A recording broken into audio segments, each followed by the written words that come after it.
بسم اللہ الرحمن الرحیم نحن قسمنا بینہم معیشتہم فی الحیات الدنیا۔ قرآن پاک کے اندر اللہ تبارک و تعالیٰ نے ارشاد فرمایا،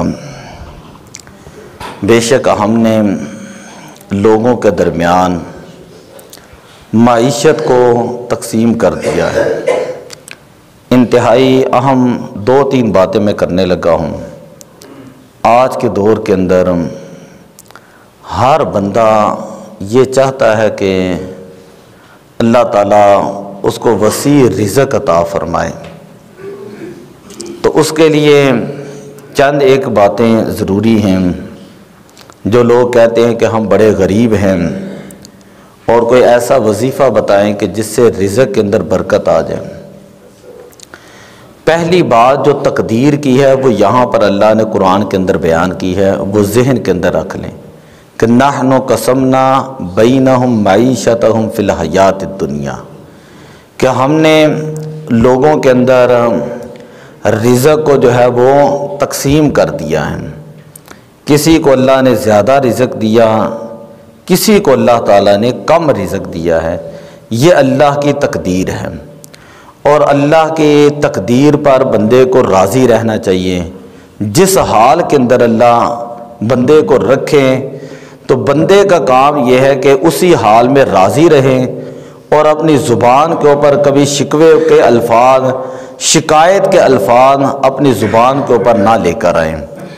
حدیث پاک ایک آتی ہے، نبی اکرم صلی اللہ علیہ وسلم نے ارشاد فرمایا، حضرت عبداللہ بن مسعود راوی ہیں، کہ بے شک ہر شخص یجمع فی بطن امہ 40 یوما نطفۃ، اپنی ماں کے پیٹ کے اندر 40 دن بطور نطفہ رہتا ہے۔ ثم یکون مثل ذالک علقۃ، پھر 40 دن وہ خون کی صورت میں ماں کے پیٹ کے اندر رہتا ہے۔ ثم یکون مثل ذالک مضغۃ، پھر 40 دن ہی ماں کے پیٹ کے اندر ایک گوشت کی صورت میں، گوشت کے لوتھڑے کی صورت میں رہتا ہے۔ ثم یرسل الیہ الملک، پھر اللہ تعالیٰ فرشتے کو بھیجتا ہے۔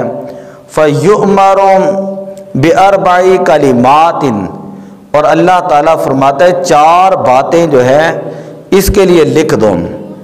فیکتب برزقہ، ابھی انسان ماں کے پیٹ میں ہوتا ہے تو اس کا رزق لکھ دیا جاتا ہے، اور وآجالہ، ماں کے پیٹ میں ہوتا ہے اس کی موت لکھ دی جاتی ہے، ماں کے پیٹ میں ہوتا ہے اس کا عمل لکھ دیا جاتا ہے۔ نیک بخت ہونا یا بدبخت ہونا یہ ماں کے پیٹ کے اندر لکھ دیا جاتا ہے۔ اب دوسری بات یہ ہے کہ رزق کے اندر اضافے کے اسباب کون سے ہیں؟ سب سے پہلی بات یہ ہے کہ جو بندہ چاہتا ہے کہ میرے رزق کے اندر برکت ہو، برکت ہو رزق میں، لفظ کہہ رہا ہوں میرے رزق کے اندر برکت ہو، تو اسے چاہیے کہ وہ کثرت کے ساتھ استغفار پڑھا کریں۔ یہ جو تسبیح ہوتی ہے، استغفر اللہ ربی من کل ذنب واتوب الیہ، آپ کسی بھی پریشانی کے اندر ہیں، رزق کی کمی آ گئی ہے، اخلاص کے ساتھ آپ استغفار پڑھیں تو رزق آپ کی طرف ایسے آئے گا جیسے لوہا مقناطیس کی طرف جاتا ہے۔ دوسرے نمبر پر بات کہ انسان تقوی اختیار کرے، گناہوں سے بچے اور نیکی کا راستہ اختیار کرے۔ قرآن پاک کے اندر اللہ تعالیٰ نے ارشاد فرمایا، وَمَن يَتَّقِ اللَّهَ يَجْعَل لَّهُ مَخْرَجًا، جو بندہ اللہ سے ڈرتا ہے اللہ تعالیٰ اس بندے کے لیے رزق کے اس جگہ سے اسباب پیدا کر دیتا ہے۔ وَيَرْزُقُهُ مِنْ حَيْثُ لَا يَحْتَسِبُ، جہاں پر انسان کا گمان بھی نہیں ہوتا۔ جتنی بھی قومیں، اب یہودیوں کو دیکھ لیں، عیسائیوں کو دیکھ لیں یا مسلمانوں کو دیکھ لیں، جو قومیں تباہ و برباد ہوئی ہیں وہ وہی لوگ برباد ہوئے ہیں جو عیش پرستی کے اندر پڑ گئے ہیں، دنیا پرستی کے اندر مبتلا ہو گئے، عیاشی، فحاشی، بدکاری جن کا پیشہ بن گیا۔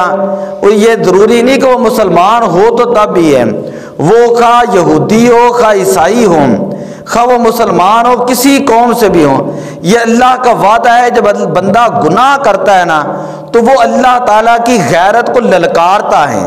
جب بندہ اللہ کی غیرت کو للکارتا ہے تو حدیث پاک کے اندر آتا ہے الزنا یخرج البناء، کہ زنا جو ہوتا ہے وہ انسان کی بنیادیں ہلا کے رکھ دیتا ہے۔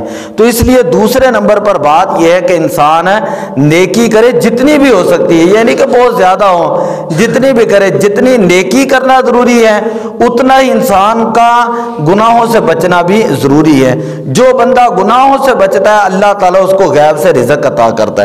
تیسری بات علماء نے یہ کہی ہے کہ جو بندہ اللہ کی راہ کے اندر خرچ کرتا ہے، اپنے گھر والوں کے اوپر خرچ کرتا ہے، محتاجوں، ضرورت مندوں، بیواؤں، مسکینوں کے اوپر مال کو خرچ کرتا ہے، اللہ تعالیٰ اس بندے کو غیب سے رزق عطا فرماتا ہے کہ مال خرچ کرنے سے کم نہیں ہوتا، اللہ تعالیٰ اس کے لیے اور کوئی نہ کوئی اسباب پیدا کر دیتا ہے۔ تو جو بندہ رزق کو گن گن کر رکھتا ہے نا، اللہ تعالیٰ اس بندے کو دیتا بھی گن گن کے ہی ہے، اور جو بندہ اللہ کا رزق محتاجوں کے اندر تقسیم کرتا ہے، بے حساب کرتا ہے، ہاتھ کھول کر رکھتا ہے، اللہ تعالیٰ اس کو دیتا بھی اسی طرح ہی غیب کے خزانوں سے ہے۔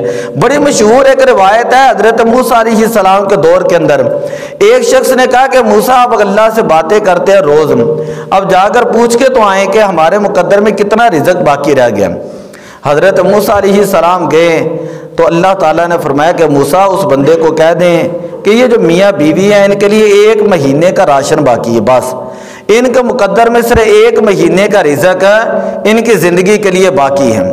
جب حضرت موسیٰ علیہ السلام نے آ کے بتایا تو وہ بڑے خوش ہوئے، انہوں نے کہا مر تو ویسے بھی ہم نے جانا ہی ہے، 1 ماہ کے بعد مر تو ہم نے ویسے بھی جانا ہی ہے، لیکن جو 1 ماہ کا رزق ہے وہ اللہ کے مخلوق کے اندر تقسیم تو کریں۔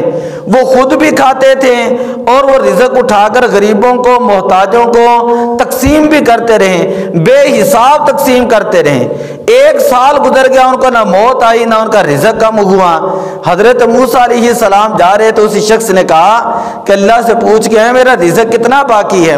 اللہ تعالیٰ نے فرمایا کہ اے موسیٰ ان کا رزق تو 1 مہینے کا ہی تھا، لیکن انہوں نے میرے ساتھ سچے دل کے ساتھ، اخلاص کے ساتھ تجارت کر لی۔ جب انہوں نے میرے ساتھ تجارت کی ہے تو میرا یہ وعدہ ہے جو میرے راستے کے اندر 1 روپیہ خرچ کرتا ہے میں دنیا کے اندر اس بندے کو 10 گنا زیادہ عطا کرتا ہوں۔ کہ ان کا رزق 1 مہینے کا ہی تھا لیکن وہ میری راہ کے اندر خرچ کرتے رہے، میری مخلوق کے اندر خرچ کرتے رہے۔ تو جس طرح وہ بے حساب خرچ کرتے تھے اسی طرح میں نے اپنے خزانے ان کو بے حساب دوبارہ عطا فرمائے ہیں۔ اسی 3 باتیں ہو گئی ہیں۔ چوتھی بات یہ ہے کہ شکر رجل الی النبی صلی اللہ علیہ وسلم قلت الرزق، ایک شخص نے نبی پاک صلی اللہ علیہ وسلم کی بارگاہ میں عرض کی یا رسول اللہ رزق بڑا کم ہے، گھر کے اندر رزق نہیں ہے، آپ کو وظیفہ بتائیں۔ میرے آقا صلی اللہ علیہ وسلم نے فرمایا اذا دخلت بیتا فقل السلام علیکم ورحمۃ اللہ وبرکاتہ، جب بھی تو اپنے گھر میں داخل ہونا تو اس وقت گھر والوں کو سلام کیا کر اور اس کے بعد 3 مرتبہ قل اللہ پڑھا کر۔ تو حدیث پاک کے اندر آتا ہے اس شخص نے یہ عمل چند دن کیا تو اللہ تعالیٰ نے اس بندے کو اتنا رزق دیا کہ خود نبی پاک کی بارگاہ میں آ کر عرض کرتے یا رسول اللہ یہ میرا مال ہے، مجھے سمجھ نہیں آتی کہ ان کو میں کن کن لوگوں کے اندر تقسیم کروں۔ تو مدینے کے اندر وہ لوگوں کے اندر، پڑوسیوں کے گھروں کے اندر وہ رزق جو ہے وہ تقسیم کیا کرتے تھے۔ اور بے شمار اسباب ہیں، علماء نے کہا جو بندہ رزق کی وجہ سے پریشان ہو جائے نا اس بندے کو، آخری بات میں کرتا ہوں، عشاء کی نماز کے بعد اگر وہ مرد ہیں تو کھلے آسمان کے نیچے 500 مرتبہ وہ پڑھے یا مسبب الاسباب، اول آخر درود شریف پڑھ لے 11 مرتبہ، تو 5 دن کا یہ وظیفہ ہوتا ہے کہ ہر روز 500 مرتبہ اس نے پڑھنا ہے یا مسبب الاسباب۔ ابھی دوسرا دن، تیسرے دن ہی پڑھے گا تو اللہ تعالیٰ اس کے لیے غربت کے دروازے بند کر دے گا اور اپنی جناب سے اس بندے کو غیب سے رزق عطا فرمائے گا۔ اب میں دوبارہ پہلی ابتدائی بات کرتا ہوں کہ نحن قسمنا بینہم معیشتہم فی الحیات الدنیا، دنیا کہ اللہ تعالیٰ انسان کو جہاں پر رکھے نا، انسان کو اللہ کی رضا پر راضی رہنا چاہیے۔ پہلی بات ہے جو میں نے شروع میں کی، اللہ کی تقدیر پر راضی رہنا چاہیے، اخلاص کے ساتھ انسان کو اللہ تعالیٰ کی عبادت کرنی چاہیے۔ جو بندہ اللہ کا بن جاتا ہے نا، اللہ تعالیٰ اس بندے کو کبھی محتاج نہیں فرماتا۔ دعا اللہ عمل کی توفیق عطا فرمائے۔ الصلاۃ والسلام علیک یا رسول اللہ۔